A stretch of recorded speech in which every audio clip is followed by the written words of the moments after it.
اسرار اور نامعلوم یہ ہمارے لیے کشش رکھتے ہیں اور ان پر کہانیاں بنتی ہیں۔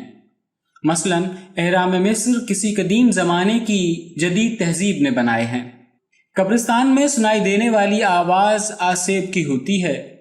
لوگوں نے آسمان پر کسی خلائی مخلوق کی اڑن تشتری دیکھی ہے، یا سمندر میں کسی پراسرار وجہ سے جہاز گم ہو جاتے ہیں۔ یہ اور اس طرح کی بہت سی اور کہانیاں ہماری نفسیات کا حصہ ہیں، ہمیشہ سے رہی ہیں، ہر معاشرے میں رہی ہیں اور عالمی کلچر کا حصہ ہیں۔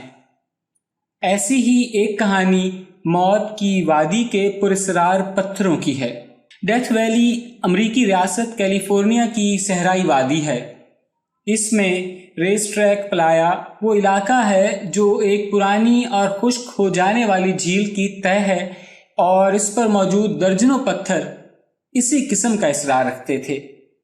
ان پتھروں کے چلنے پھرنے کے نشان یہاں موجود ہیں اور 1500 فٹ دور تک جانے کے نشان بھی موجود ہیں، لیکن کبھی بھی کسی نے ان کو چلتے ہوئے نہیں دیکھا۔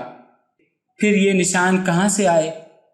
لمبے نشان جو کبھی سیدھی لکیر کی صورت میں تھے، کبھی خم کھائے ہوئے، کبھی ایسے کہ جیسے چلتے وقت کسی نے اچانک موڑ کاٹ لیا ہو۔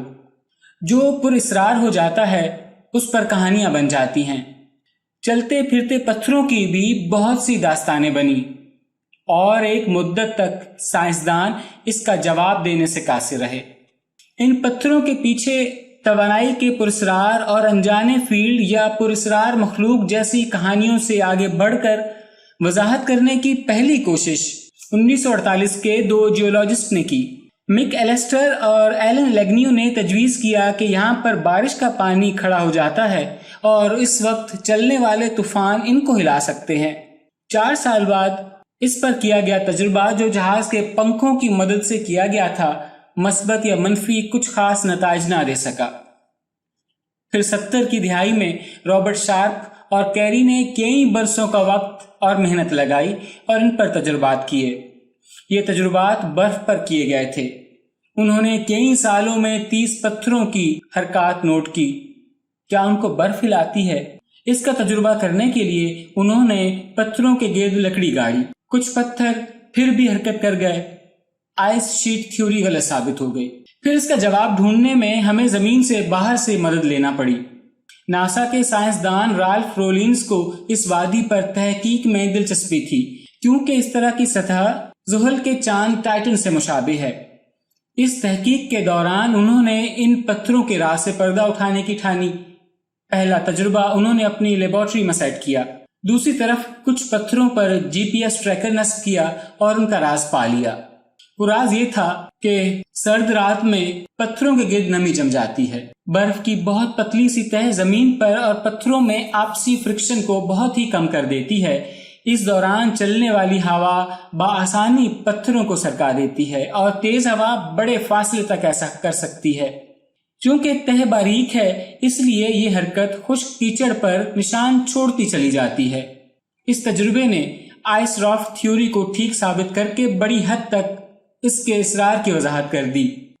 لورینس اور ان کی ٹیم نے 2011 میں اپنا پیپر شائع کیا، جس کا عنوان تھا ہوا، پانی، برف اور وقت۔ مطلب ان سب کا ٹھیک ملاپ ان نشانوں کا راز تھا۔ اس وادی میں آنے والے کچھ سیاح ابھی بھی ان سے منسلک پراسرار کہانیوں کو ترجیح دیتے ہیں۔ یہاں کے گائیڈ وان والکنبرگ کہتے ہیں، لوگ مجھ سے پوچھتے ہیں کہ یہ ہلتے کیوں ہیں؟ جب آپ ٹھیک جواب دینے کی کوشش کریں تو ہر کوئی جواب سننا نہیں چاہتا۔ کئی لوگ اصرار پسند کرتے ہیں اور ایسے سوال چاہتے ہیں کہ جن کے جواب نہ ہوں۔ موت کی وادی کے ان پتھروں کے راز کا تو ہمیں بڑی حد تک علم ہو گیا۔ اس دنیا میں ابھی بہت کچھ جاننا باقی ہے۔ شاید جو بات پراسرار رہے وہ یہ کہ ایک غیر آباد صحرائی وادی میں کچھ نشان دیکھ کر ہم ان کے راز سے پردہ اٹھانے کے لیے اتنی محنت کیوں کرتے ہیں، اپنی زندگیاں کیوں صرف کر دیتے ہیں، اپنے کام سے کام کیوں نہیں رکھتے، باز کیوں نہیں رہتے۔ دوسرا یہ کہ ہم میں سے اکثر کو پراسرار چیزیں اور پراسرار وضاحتیں اس قدر پسند کیوں ہیں، اور یہ سب کچھ عالمی کلچر کا حصہ کیوں ہے۔